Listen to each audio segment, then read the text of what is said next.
Welcome back to the JCPod, presented by Stare Down Sports. I'm your host, Jane Chandler, part on. Hey, man, what a weekend of football. Week 12 in the NFL didn't disappoint that much. Rivalry week in the college football ranks was pretty good. No major upsets, though, in the college ranks, but now we move our way to conference championship week, so that's going to be really, really fun. I'm really excited for that. It should be... Man, it's just crazy. College is basically over. A lot of teams have 2 games left, and that's... Some teams only have 1 game left. Some teams are done. That's what the time we're in football. It's crazy to think about that already. There's been some hiring in the college world.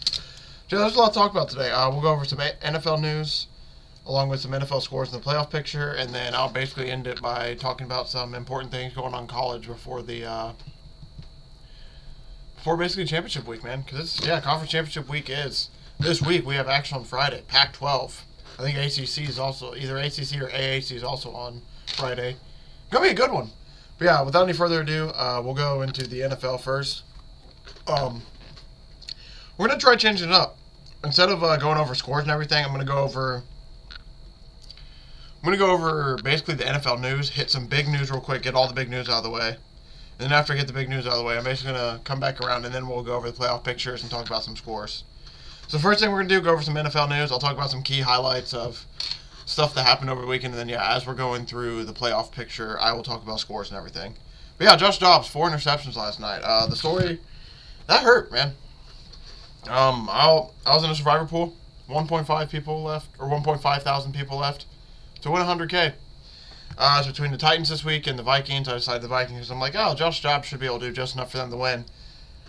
He had a really bad first half. I'm like, okay, maybe he'll flip it. Usually he has a good first half, bad second half. He just had a bad game. We'll talk, and I'll talk about that Vikings game against the Bears. Maybe not as much because, man, the only thing that playoffs implications, Vikings really screwed themselves there. The Lions had a loss. The Vikings could have really took advantage there, and they did not. Big news. Not this. Dolphins signed Jason Pierre-Paul off the Saints practice squad. That is some big news. Good for them. They need to add the pass rusher after losing Phillips to a torn Achilles. That I'll talk about here in a second. But the bigger news, we have a firing, man. Frank Reich, 1-10, fired in his first season. First coach in NFL history. I'll repeat that. First coach in NFL history to get fired in back-to-back first seasons. I don't think any of us are really shocked. I just think this is more of a... I will admit, they just can't... don't get me wrong. I didn't think Frank Reich was the guy to begin with, but they... If you're going to want to have some consistency, you at least got to stay with the guy for a little bit. Like, I honestly would have... Realistically, I know Frank Reich wasn't the guy, but maybe they should have stayed with him the rest of the season to at least, give Bryce Young one season to have the same system. Because, now basically, I don't know if he's even going to be learning the same system. For sure going to have a new system next year. It's just hopefully the next guy that comes... Hopefully they just hire the right guy, first off. Because the Panthers have been a mess. There's been basically 4 people since David Tepper's ownership, and I think it's only been about 3 years. Maybe 4 years, so it's... He has a good ratio going right now. Burrow underwent successful right wrist surgery. Good to know. Oh, apparently there was an incident where a Buffalo Bills player was shoving a Philadelphia Eagles fan behind the team's bench. But that fan also was saying he apologized, which is good news. But that fan was also saying stuff about his family and everything. So it's well deserved. Hey, just know if you're gonna talk shit, just know there's probably something coming on the other end. Garrett day-to-day with a shoulder injury, that was really good because that was something really scary. I personally thought it might be worse than a shoulder. He was in a sling the next day. So the fact that it's only, I don't even know if they came out and said what it was exactly. The fact that it's only a small shoulder injury, it's day-to-day, that's a lot better than what the alternative was. There was, some real scary, he might miss some time.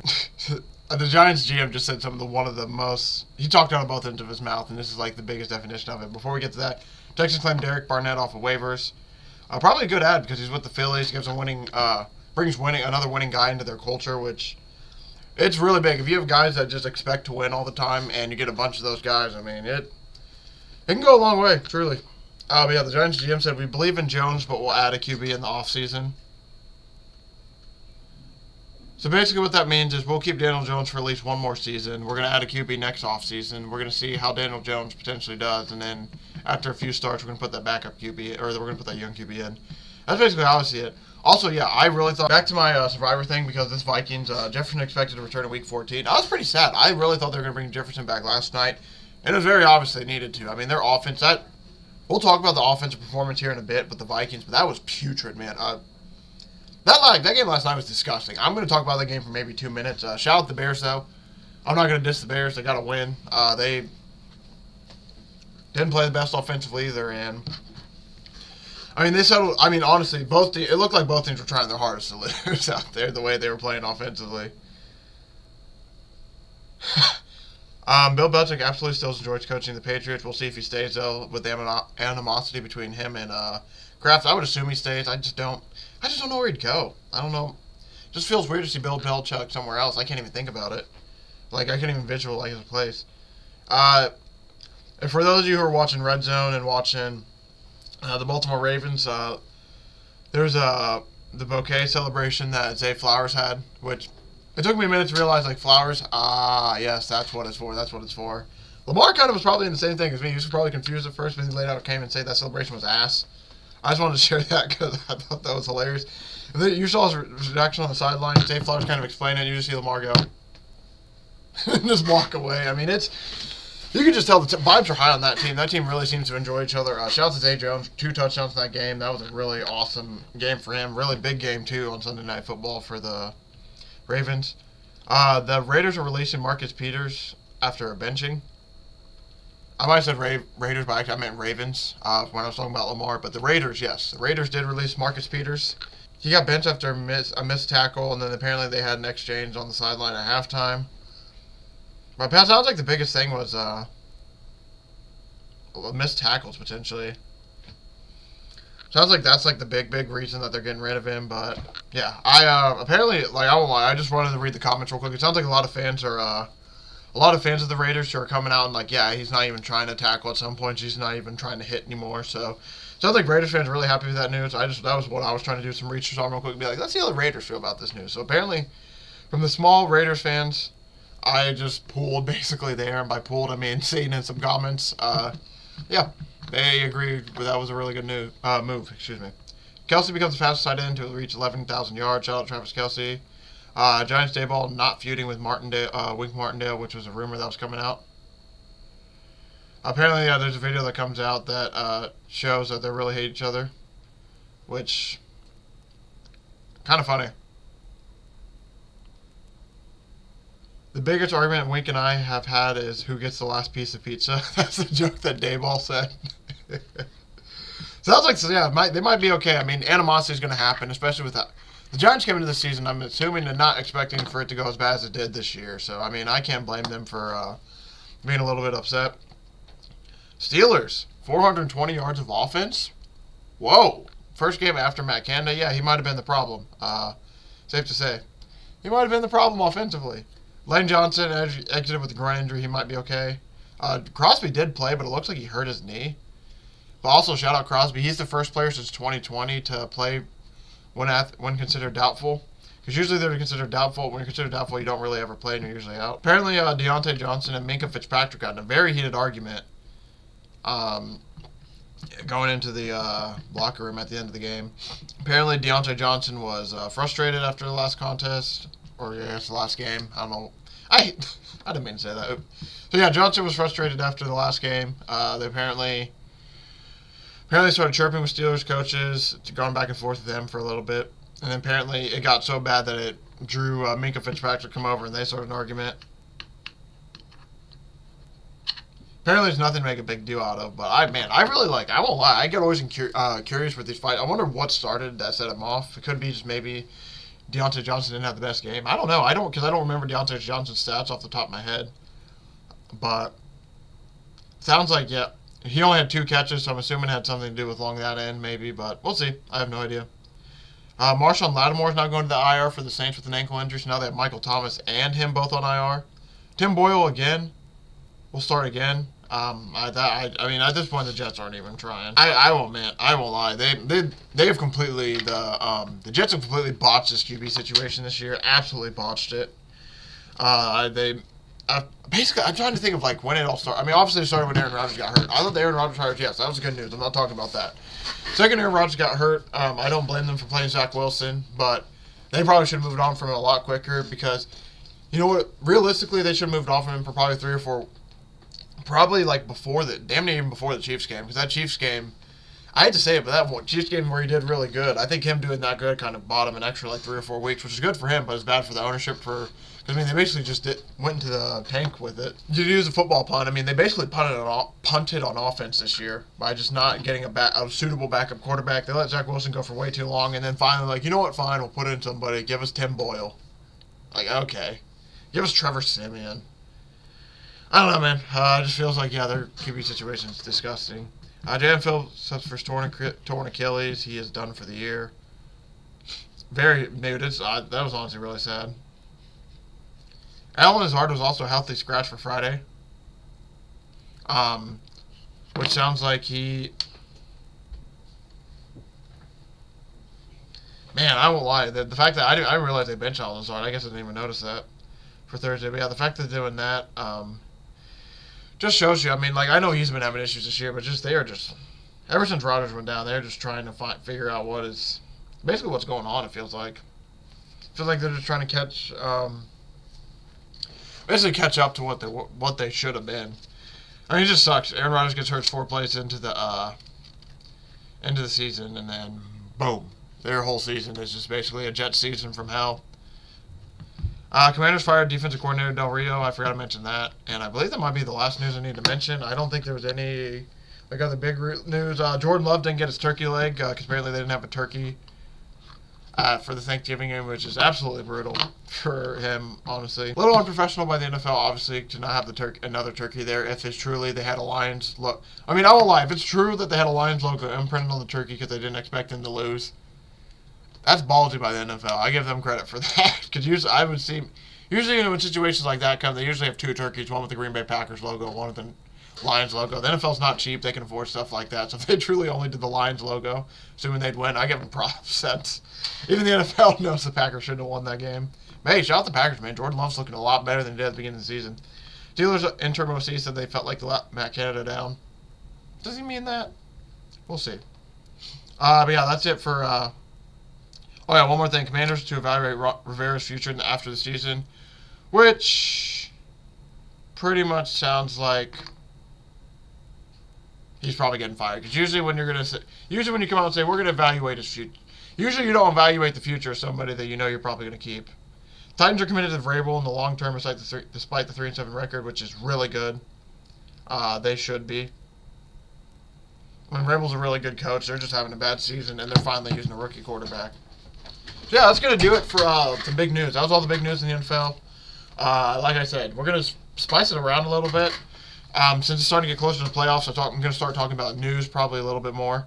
By the way, Conference USA Championship, not the AAC or the ACC, for those of you who listened to the beginning of the show. But yeah, for the most part, now this is where I slowly, like I mentioned it like a week or 2 ago, maybe even 3 weeks ago, where I'm slowly going to start talking less and less about the non-playoff teams. Just simply for the fact that, like, it's... Like, don't get me wrong. I'll still talk about them. We'll still bring it up. But it's starting to get to the point a little bit where it's like, hey, we're about in playoffs, man. We need to start figuring out, like, all right, which one of these teams are legit? Which teams should we really be like, okay, these teams are going to go? So when it comes to AFC side, we'll talk about that first. Ravens, number 1 seed. Amazing game Sunday night.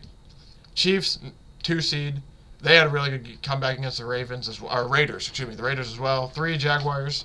They had a really big win against the Texans. 4, Dolphins, big win on Friday.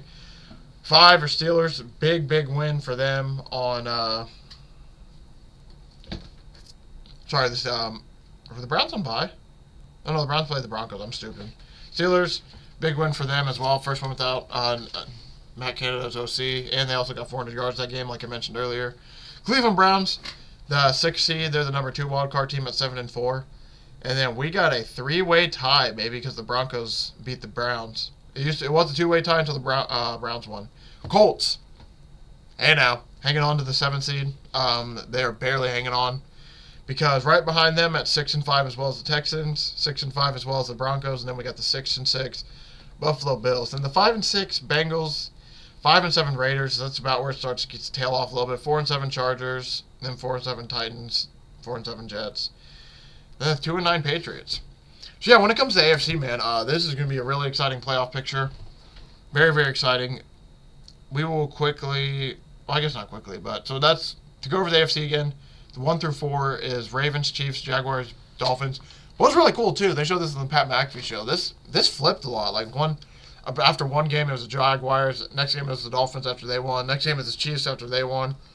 So if you see this as a Black Friday, reverse the rankings in your head. As a Black Friday, it was Dolphins 1, Jags 2, Chiefs 3, Ravens 4. And then slowly, as each team won, they ended up leapfrogging the other.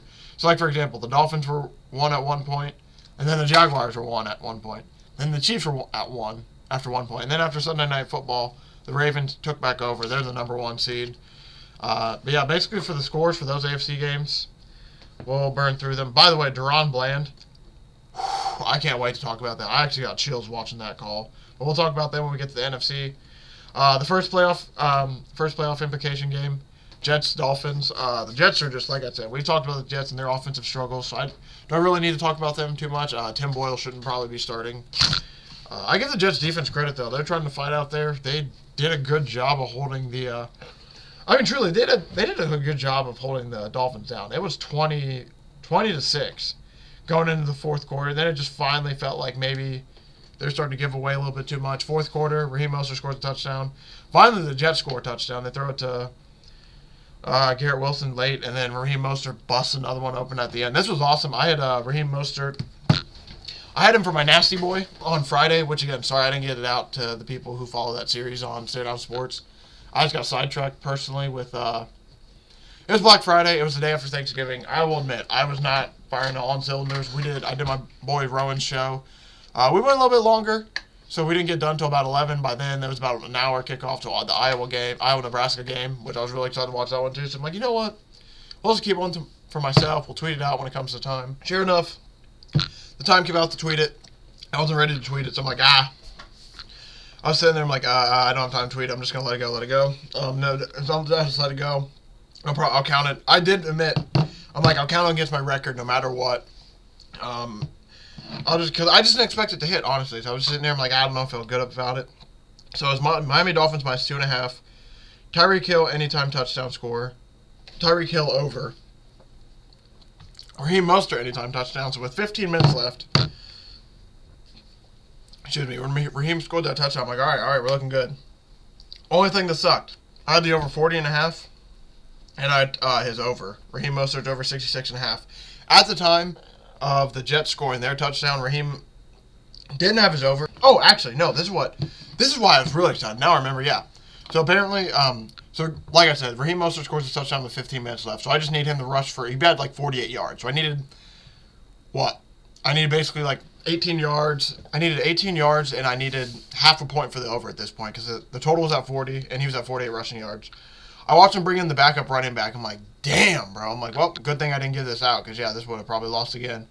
The third-string running back ends up fumbling for the Dolphins. He ends up fumbling. That leads to a Jets touchdown. So the over hits all of a sudden. I'm like, oh, okay, well, damn. I wonder if they're going to bring him back out. Don't bring back out the backup. They bring in Raheem Mostert. Raheem Mostert rushes it to the end zone like he was basically a 40-yard gallop. And it's like, oh, let's go, baby. So, yeah, another plus 928. I mean, this wasn't my biggest Nasty Boy I've given out. And like I said, I do feel bad for not giving it out because, of course, I don't give it out in the hits. It's like, now I look like an asshole. I'll take it, man. That was a really fun game to watch on Black Friday. I'm very excited to see what they do with the Black Friday games going forward now. Because, honestly, it wasn't that. Take away the fact that the Jets' offense was kind of butt cheeks. Take that fact away. It was actually very, very cool to have a game on Friday because I watched the Iowa-Nebraska game. That was really fun to watch. Enjoyed watching that. And then basically from the Iowa-Nebraska game, I went right into the NFL game because they pretty much overlapped almost right away. It's like, oh, damn, this is awesome. Yeah, it was really cool. I'm very excited to see what they do with the Black Friday games going forward now. Man, I just realized, though, on Thanksgiving, it was an NFC fest on Thanksgiving. We had 3 NFC teams. I didn't even think about that at the time. Another playoff team, Colts against the Bucks. The Colts, man, they went up big. They went up 17. I think they were up 17-3, and then it was 17-10. Colts kicked a field goal late. The Bucks just flirted around the whole game, staying close. Jonathan Taylor scores again. Mike Evans scores again. By the way, Thursday. Either this Thursday or next Tuesday, 100% for sure, we're going over my futures that I've given out because I'm pretty sure I just cashed out. I'm like 90% sure I cashed out 2 of them. I need to see if the money's hit.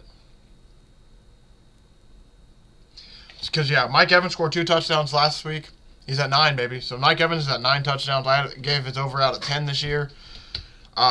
Christian McCaffrey should have already hit his overs. That should be good. So, yes, we're going to go back and double-check all those futures I gave out because we need to see. I know Anthony Richardson isn't going to hit. I won't lie to you. Something that really makes me sad thinking about it is I had the Colts to get a rushing touchdown every game at basically it was 10 to win, or it was like $6 to win 606, something like that. And the one game they haven't got is the Ravens so far. They've had a rushing touchdown, I'm pretty sure, every game since. So it's going to be, I'm going to be thinking about that Ravens game a long, long time. No, shout out the Bucs, man. They tried to come back a little bit late. The Colts DBs weren't able to cover much, so that helped Mike Evans get open a lot. But yeah, man, Jonathan Taylor has 2 touchdowns. Colts defense does what it needs to do, gets enough stops to help them win the game. Man, I'm excited, man. Because once the Colts get some good DBs, if Anthony Richardson can stay healthy, man, from what I've seen, like they actually have a chance to be like a legit team. We just need some DBs. The offensive line, I think, is okay. Maybe need one guy. Maybe need one more receiver. And I mean, Colts are right there though, man. 6-5. I mean, if you've seen what they've had to deal with this season, all the drama, all the chaos, and everything from the beginning of the season to now, first year head coach too, still. I mean, I'm very excited for the future of this Colts team. I'm looking forward to them next week as well. Next week they play the Titans, huge division game. Favored on the road. That's a rare one. Another playoff implication game. Jaguars-Texans. If the Texans won this, it would have got really funky at the end of the season because the Jaguars swept the Colts. Colts and Texans play Week 18. Colts already have 1 win. The Texans already had 1 win, but now they split the series. There's a chance that the Texans won this game Sunday. They would have swept the Jaguars. Jaguars would have swept the Colts, and it potentially would have came down to Week 18 if the Colts could have found a way to keep winning for the division. That would have been fun. That would have been absolutely insane to think about. But Jaguars are able to hold on to a really good division battle. They went pretty big first. Tank Dell. Tank Dell might be a guy, man. I'm very I know obviously everyone's been talking about him and he's been in the news and everything, but I'm talking about years from now, we might be seeing somebody come in the form now. Because I mean, the Tank Dell and CJ Stroud connection might be one that we're going to see for a few years. Because that is awesome. Shout out both quarterbacks, man. Lawrence 23 for 38 for 364, 1-1. CJ Stroud 26 for 36 for 304, and he had 2-0 interceptions. I'll tell you what though, something I am very sad about. For those of you who have Prize Picks, you'll understand how this works. For those of you who don't know. Pretty much Prize Picks, it's like another betting site. You basically can add up to 6 legs, and once you get to 6 legs, it's called a flex play, where basically, if you hit 4 or 6, I think you either get a quarter or half of the money you bet back. So I think it's a quarter or something. For example, I'll do $20 for most of these if it's a $20 bet. If 4 hit, I get 8 back. If 5 hits, it's double, so I'll get 40 back. If 6 hits, it's like a 25 times thing. That's 500-ish, I think, if the 20 is right, if I'm correct. I mean, it's fun. It's a little chaotic. So I had all NFL kickers. This is something I've been doing all season. I've been having fun with. I wait till the second half. I wait for all the games to pretty much kick off, and I'll watch some flows real quick, and it's all right, who do I think will end up kicking field goals in the second half? So I've been doing that all season. Man, I think yesterday was the closest I've ever been to almost hitting 2. So I made 2 Prize Picks, both lost by 1 leg each. For the second one I placed, I had Matt Prater, who shanked their field goal pretty much right from 58 yards. So it's okay, whatever. I won't lie. This is Matt Amendola, I believe is his name. Sorry, Danny Amendola is the receiver. This Matt Amendola one hurt my heart, man. He was the last leg I needed. If he hits, I win 500. I also had money on the Texans, so I was hoping the Texans would go to OT. 58 yards out. Hits the bottom of the post, man. It was just so soul-crushing, man. I mean, especially for the Texans, I thought he was going to make it. 58-yarder. I mean, he wasn't even close on some of the 50-yarders, and then all of a sudden, the 58 yards, he just barely missed. I mean, if it's 57 yards, seriously, he's over. He just barely gets over the post. It's in. It's money. But, man, I'm sad I didn't win money. I'm also sad because I would have loved the chaos in the AFC South if the Texans would have won this game. But, like I said, shout out the Texans, man. They played a really tough game. They were down 24-14, pretty much dead in the water. Shouldn't have came back, but they were able to fight and keep it close. I'm very excited to see where this division shapes up now. I'm pretty sure the Jaguars are going to win it, but now it might be a little bit of battle between the Colts and Texans, who has the potential to get the second playoff spot. in the AFC South, so I'm curious to see how that will go. Steelers beat the Bengals 16-10. This is another, like I said, playoff matchup. They looked really good, man. Jaylen Warren had a good amount of carries. Najee Harris, to give him the ball in the goal line, he was a big bruising back. Najee carries 15 carries for 99 yards and a touchdown. Jaylen Warren had a really good running game as well, 13 for 49. It's not nearly as good, but Najee looked really good. Shout out Najee Harris. Pat Freiermuth had a really awesome game, 9 for 120, career day. I mean, this offense just looked completely different without Matt Canada. They actually threw it in the middle of the field. I mean, they only scored 16 points, so I'm not going to go crazy for them. But, I mean, to be fair, it also was an AFC North game. So those games are genuinely low scoring. But 421 offense, when they haven't done that since Canada was hired in 2019. 2019 was the last time they had over 400 yards of offense. That was pre-COVID. I mean, the whole world has basically been wild since then. So, shout out to the Steelers, man. That was a really big win. Big win by them. Especially because, yeah, I mean, they pretty much needed this win to kind of separate themselves a little bit. Because with how good the Ravens are, I mean, I doubt that they're going to be... I mean, they obviously have a chance at the division. They're only, like, I think a game or two behind them. But, I mean, it seems like this is the Ravens' division to lose at this point. So, I'm not... They have a lot to... They have a lot to catch up for. If you compare the Steelers and Ravens, the Ravens seem like they're firing on all cylinders slightly better. This is an inter-squad matchup, or I guess interleague matchup. Titans-Panthers. Titans win 17-10 in an ugly game. We don't need to talk about this game at all. Like, basically at all. There was not much. Not much. Derrick Henry, 2 touchdowns. Shout out. Trooper Hubbard got a rushing touchdown. Shout out. Yeah. Titans win 17-10. Next game, Broncos. Like I said, Broncos beat the Browns 29-12. The Broncos the hottest team in the NFL. I think they've won 6 in a row now. Won 5 in a row. Won 5 in a row. Absolutely surging right now offensively. Or sorry, defensively they're surging. They have like 15. They get 3 more takeaways. I think they have 15 now in like 4 games. Broncos. I mean, ever since that 70-point game, man, Sean Payton might be in question for Coach of the Year. Truly, I mean, ever since a 70-point game, this is a completely different Broncos team. I still don't know if Russell Wilson is a guy. I lean no. I potentially don't think he still is, but I mean, man, bro, the Broncos are going crazy. Cortland Sutton finally didn't score a touchdown in a game. It felt like he was just scoring nonstop for forever. I mean, just truly shout out the Broncos, man. They went off. Cortland Sutton had a touchdown in 5 games in a row. Finally didn't score 1. But, I mean, Russell Wilson, I mean, he went 13 for 22, 134 with a passing touchdown, 11 rushes, 34 yards. So it's not like Russell Wilson's, like, winning these games by having these Herculean efforts, but he's making the plays he needs to make. He's not getting ahead of himself. He's not doing stuff he shouldn't be doing. He's doing just what he needs to do, basically. And the running game was really big. I mean, that's just what they're going to have to lean on. So, I mean, like I said, shout out the Broncos, man. That was a really big win, 5 in a row. All of a sudden, they went from dead in the water to all of a sudden they have some playoff hopes.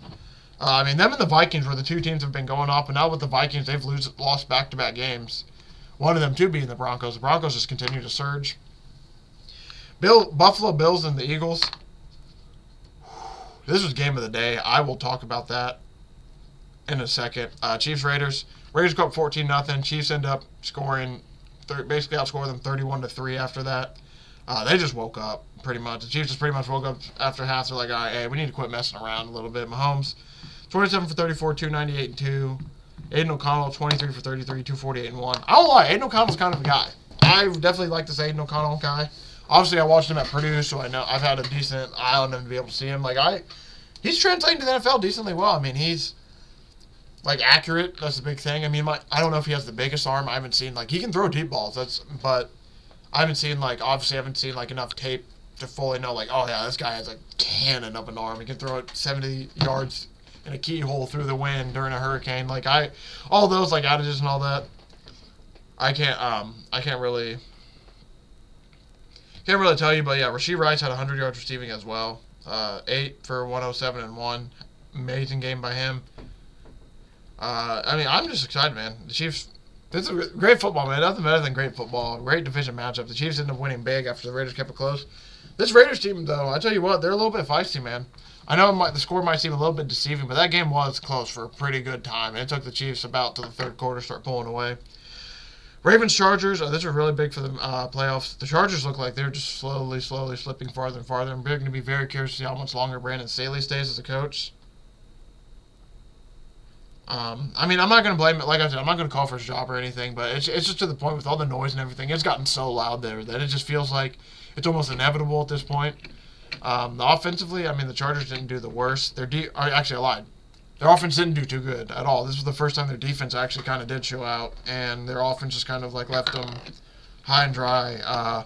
They just never got anything drives going. Like I remember there was a drive. I think it was third quarter potentially where the Ravens have it for like 8-9 minutes, punt it away. Chargers have it 56 seconds and give it right back, put the defense right back on the field. And I think that led to a Justin Tucker field goal. Justin Tucker field goal was, I think, before. Yeah, well, I don't remember which one it was, but I mean, the Ravens should have. I mean, this was a game. Ravens should have won this game by a lot more. They just let the Chargers hang around. Chargers hung around. Their defense tried to keep them in the game as much as they could, but their offense was just trying not to do it, apparently. Overall, man, it was just like, that was a really weird Sunday night game. You saw, I think, like a score pretty early by each team. You're like, oh, okay.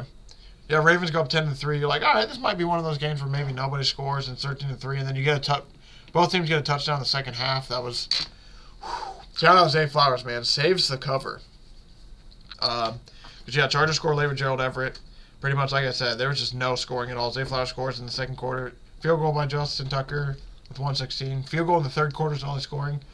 Gerald Everett gets the touchdown with 8:36, and then it's back and forth pretty much the whole time you're sitting there.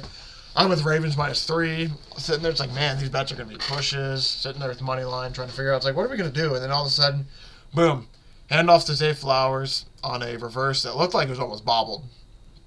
And he cuts up, touchdown, man. They're able to get the stop. The Ravens cover. The Ravens win big. Lamar Jackson has over 5,000 rushing yards, quickest QB in NFL history to do so. Yeah, big game for the Ravens, man. Shout out to them. That was a huge win. We'll talk about, actually, let's go over the NFC wildcard real quick before I talk about this game. This game was truly awesome, though. And we'll definitely burn through the NFC a little bit quicker than went to the AFC. I got lulled up on a few games. NFC standings when it comes to the wild card and everything. 1 seed for Eagles, 10-1. That's going to be hard to compete. Oh, sorry, I'm dumb. There we go. Still regardless, Eagles 1 seed, yeah, it's going to be hard to compete. 49ers are 2 seed at 8-3. Lions are 3 seed at 8-3. Falcons the 4 seed at 5-6. That division matchup's going to be...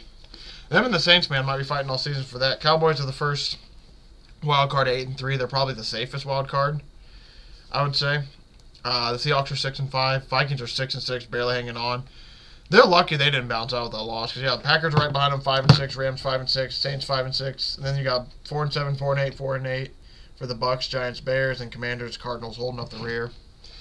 Yeah, it seems like probably the Packers and Rams potentially flirt. The Saints might flirt with that spot as well, potentially. But when it comes to this NFC, man, I think the AFC AFC is obviously a lot more wide open than the NFC. Because, I mean, man, that 7 seed is going to be... That's going to be a tough 7 seed to play. I mean, for the 49ers, they're probably... If you're the... You probably got to love to be the 2 seed in the NFC. Because you're playing... As of right now, you play the... say the 49ers. 49ers would play either the Vikings, the Packers, Rams, or Saints. And I think they would feel good about playing any of those teams. So that... NFC side might be a little bit better than the AFC side. When it comes to, like, the bottom wildcard teams. So, like, the AFC side, like... I don't know, like, if you're the, let's see, you're the Chiefs, you really want to play, I mean, obviously the Colts won't be too bad, but, like, Texans, Broncos, who already beat the Colts, the Bills, Bengals, I mean, this AFC is loaded. But, yeah, quickly, we'll go over game of the day. I want to spend a lot of time on this game. Buffalo Bills, Philadelphia Eagles. Fly, Eagles, fly, man. What a game. Potential, it's basically a downpour. The Eagles score the first touchdown early. Jalen Hurts rushes up the middle, gets a rushing touchdown early. But then it's all Bills, man. Field goal by Tyler Bass. Josh Allen, rushing touchdown. Stephon Diggs, touchdown. Eagles answer back, but it's... At this point, it's, I think, 24-14, I want to say.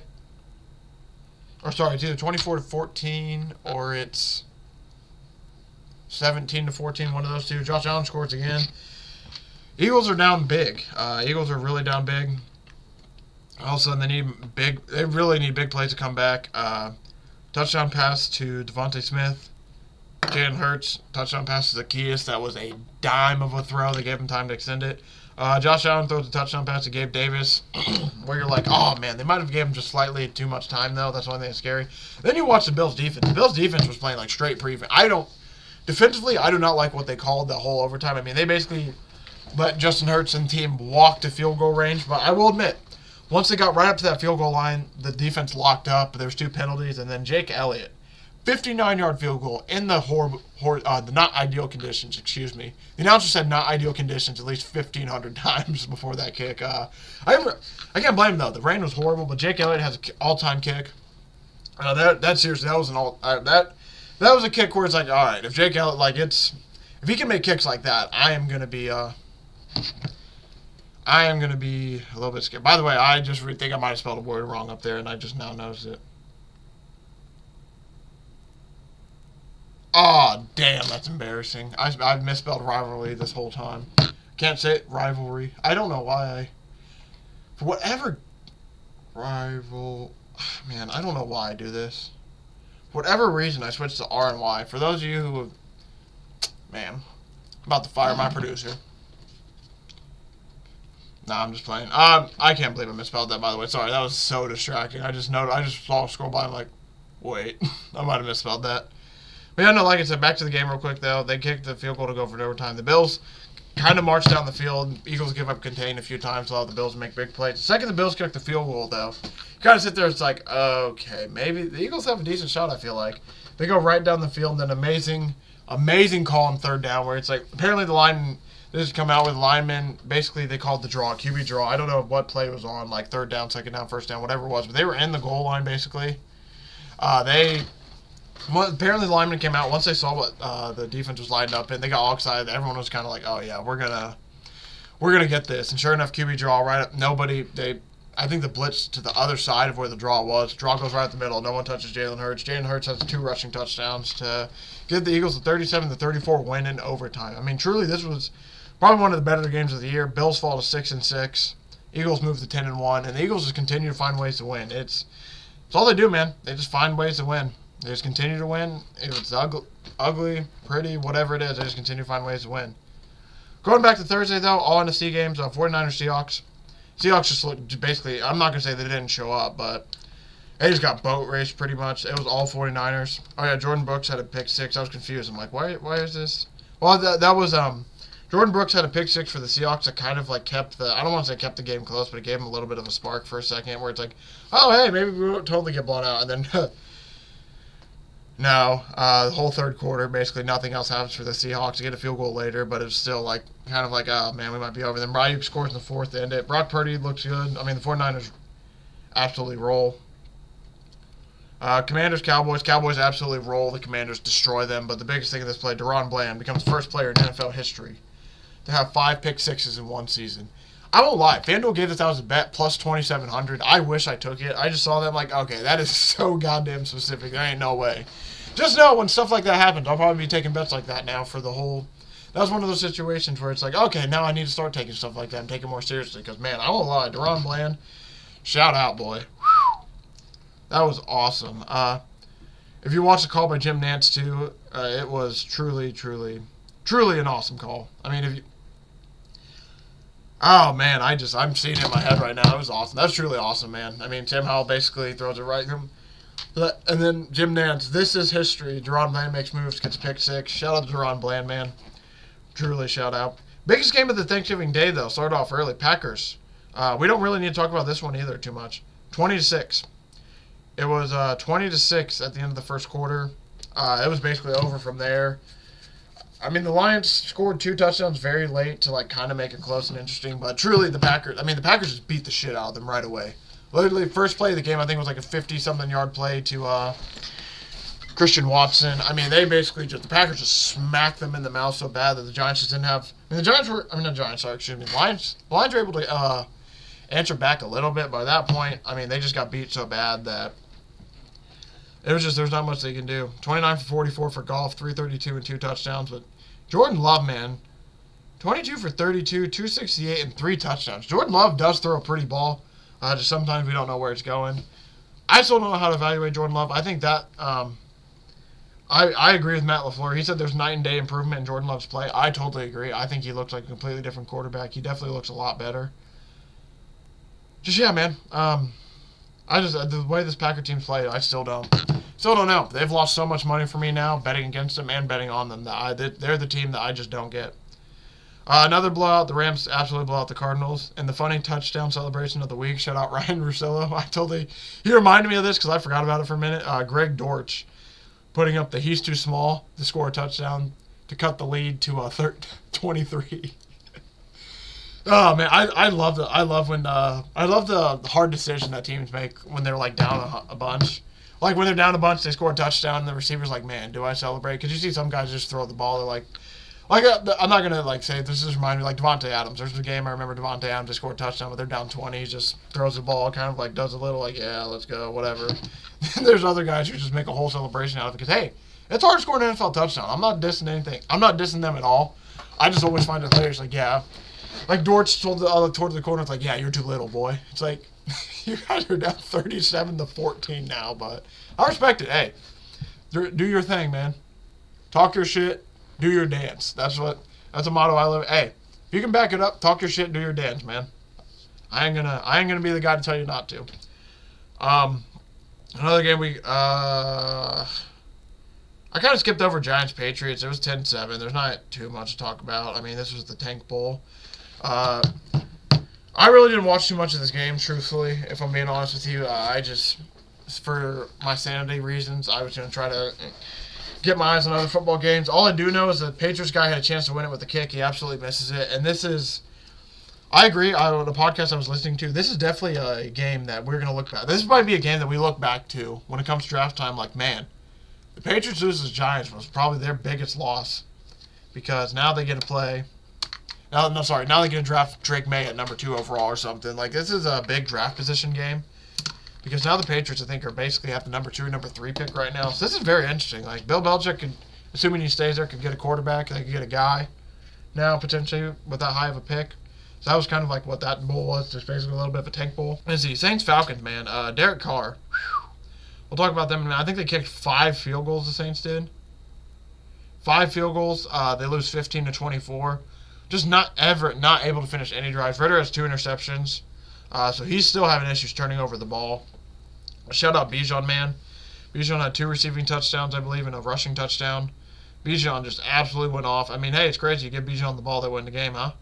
Sorry, he only had 2 touchdowns. Who scored the other one? Oh, did they only have... Oh! Derek Carr scored their other touchdown.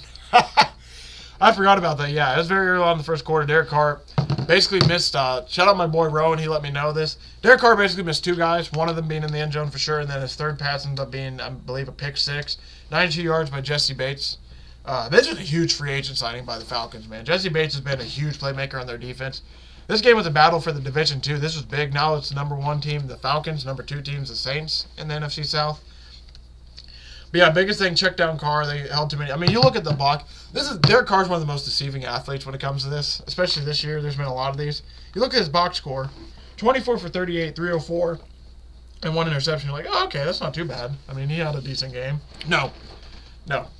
Couldn't finish any drives. Yeah, he had a few too many missed throws. I feel like he still checked it down way too many times. We can go. Kamara only had 4 receptions though, so he's not terrible. Shout out Olave, he did have a big day, but the biggest thing is, man, I just don't know if Derek Carr is a Saints quarterback. I don't know. I'm not the biggest fan of Dennis Allen. I'm not the biggest fan of Derek Carr, I don't think. Rowan's, my boy Rowan, the red beard, captain by a hook. When he comes on, he's just, when he talks to me about Saints game, it's opened my eyes a little bit more, and it's like, oh, okay. So it's like, I don't know how I truly feel about the Saints. I pretty much picked the Falcons in this game simply because Derek Carr was starting. So, shout out. It sucks for the Saints because they had a really easy schedule and real potential, but it is what it is. And that leads us to tonight, the very last game of the week. Like I said, I'm not going to talk to it too much at all. 4 interceptions by Dobbs, 2 fumbles by Justin Fields. Justin Fields, shout out the rushing over, that hit. Shout out Cole Kmet, his over hit. Yeah, that's about what I got for this game. Justin Fields, I don't know what to. I just don't know what to expect with this Bears team, man. Eberflus finally wins a game in division. They're 4-8. The Bears are going to have the first pick overall because of the Panthers potentially. I just don't know. I feel like a lot more of the fun Bears conversations are going to be when they. I think they're on bye too, by the way. Yeah, they're on bye. Huge win to go into the bye with. Shout out the Bears, man. But I feel like a lot of the Bears fun. It's going to be in this offseason with their 2 draft picks with a lot of that potential. I feel like that's where a lot of their fun goes. But yeah, that's going to do it for NFL. I believe I touched on every game. If I missed a game, I probably wasn't of that much importance or I just accidentally went over it. That should be every game. I believe I talked about every game. No buys this week. 6 buys next week. It's going to be a big one. Yeah, so we'll end it with some NCAA real quick. I won't go too long on this because I went really long in the NFL, but just to go over some big rivalry week games.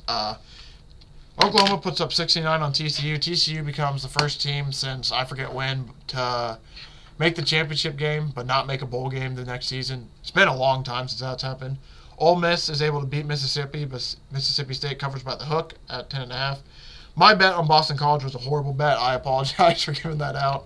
Apparently Boston College just gave up on the... No, honestly, the talent did. The talent did finally, I think, catch up to them in that game. There's going to be a lot of transfer portal news. I'm not going to talk about it because, like, legit, I could go, like, probably 2 hours on it. I would definitely recommend people, if you're interested in this, looking up some of the transfers and everything because I don't know the importance of some of these names and kids, obviously, because don't get me wrong, I followed college football, but there's, like, 500 teams, man. I'm not going to know, like, 2 guys from Boston College that transfer out that might be, like, huge starters somewhere else, which, hey, might be against me for not knowing, but there's going to be a lot of transfers, which is going to be very interesting to see what happens there. Iowa wins a close one against Nebraska. Really, this was actually like a kind of intriguing, fun game to watch. The last, I sent a screenshot to my friend Rowan. I'll read the last, basically the last like 6 to 10 plays that happened. It was absolutely insane. 4th and 5, there's a punt by Nebraska. 1st and 10, Deacon Hill steps back, incomplete pass. Next play, Deacon Hill gets sacked. Next play, Deacon Hill drops back to pass, intercepted. So at this point, they're at midfield, by the way. So they get the interception. They're at the Iowa 49 now, Nebraska is. You're sitting there, it's like, oh, man. I was sad. I'm like, damn, Iowa's really going to blow this, huh? I don't want to mess up his name, but Purdy's little bro, Chuba Purdy. He scrambles. He gained 3 yards. He got tackled. Very next play, Chuba gets picked off by an Iowa linebacker. And it's like, like, it was real. I won't lie. Rivalry week, we'll get to it when I talk about, like, 4 or 5 games in here in a minute, but it had a moment, man. Shout out Iowa, man. They ended up getting an interception. They set up for a field goal. They end up winning. Really awesome win by Iowa. Really fun game to watch. Tulane beats UTSA 29-16. Shout out Tulane. Big win in the year. Missouri beats Arkansas. Not Arkansas. I know how to say it. I was just messing around. 48-14. Absolutely blow them out. Texas beats Texas Tech by 50, 57-7. Penn State wins 42-0 over Michigan State. Oregon. The Civil War was more of just a civil beating. No. I was trying to think of a fun line. I couldn't think of anything. 31-7, absolute blowout. That was all the Friday games. Saturday, Purdue beats IU 35-31, and was actually kind of an exciting game. And the game, Michigan beats Ohio State. So Michigan now, chance for the playoffs. Ohio State's season, probably just going to be a bowl game now. Notre Dame beats Stanford 56-23 in their rivalry. UCF 27-13 over Houston. Kentucky upsets Louisville. Wow. That's I'm very excited. That's going to be very interesting now for going into the Florida State game. I wonder if they looked ahead, if they just lost. Sam Houston beats Middle Tennessee. Both those teams were not worth anything. I just want to say shout out Sam Houston. They actually got a few wins on the board. Last time we looked at this team, they were 0-8, and now they're 3-9. So shout out to them, figuring out the end of the season. LSU beats Texas A&M by 12. Texas A&M hires a new coach. I'll probably talk about their new coaching hires in college next week since we went so long in the NFL. I did not mean to nearly go as long there. Utah keeps it close against Colorado. Shedeur Sanders has a fractured his back, I think. That's scary. James Madison blows out Coastal Carolina. Shout out James Madison and Jacksonville State getting bowl eligibility because there wasn't enough teams available. I mean, it kind of sucks. That's how they get it, but shout out to them. They should have definitely deserved it. All right, and this is where it gets really fun. Oklahoma State beats BYU 40-34 after storming back from down like 24-3 or 10. Northwestern holds on to win against Iowa against 45-43 in what was a really exciting shootout. Liberty beats UTEP. I'm trying to find this Alabama game. Alabama 4th and 31. They win 27-24. Washington State was a really close game. Washington ends up winning by 3. Florida State ends up covering against Florida. Clemson covers against South Carolina. Kansas covers against Cincy. Georgia doesn't cover against Georgia Tech, but they still win regardless. Is all that matters. Kansas State barely loses a close one to Iowa State. But the biggest thing I want to talk about that was a lot of fun. Cal absolutely blows out UCLA. Holy hell, 33-7. That's actually insane. But the fun thing I want to talk about to end this, I was watching. Then basically to end my Saturday, college football is the best, man. I had 3 games on. I had the Oklahoma State BYU game on, Northwestern Illinois game on, and I also had the Alabama Auburn game on, and then Jacksonville State I was just score watching.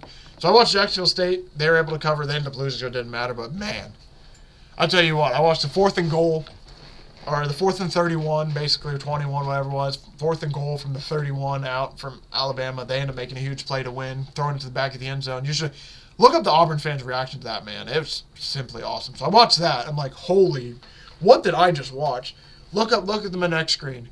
BYU rushes it into the end zone with Ollie Gordon. They storm back to tie it. They were down so much. I had so much money in Oklahoma State. It was ridiculous. So I just watched Alabama take the lead for a bet I had. That was awesome. Watch Oklahoma State take the lead or tie it to potentially go to overtime for a bet I had. I'm like, all right, here we go. And then last game, Northwestern gets the stop against Illinois, and they ended up winning the game there. So basically in a 2-minute span, I watched 3 epic games, basically have 3 epic moments I might not forget about for a while. It's like, oh my gosh, let's go, man. This is exciting. That's probably going to do it for today's episode, though. Thank you all for watching. Thank you all for the support. Yeah, it was a good one. We went really long today. Had a lot to talk about, especially in NFL-wise. It's gonna be a night. It's gonna be insane. Here soon, college football is basically over, so we aren't gonna have too much college to talk about. It's gonna be a lot more NFL, like it kind of was today. Yeah, man, we got conference championship week this week in college, and then we got bowl games, baby. Insane to think about. I will preview the college conference championships on Thursday. We just went way too long today. I don't want to make this like an hour 20, hour 30, so I'll do that Thursday. So now Thursday will be NFL Pickem, College Conference Championship preview and bets, and then NFL Week 13 preview and bets. Thank you all for watching. Thank you all for the support. I really do appreciate it. I will see everybody back in this feed on Thursday for, like I said, Pickem, NFL bets, college bets, and college championship preview.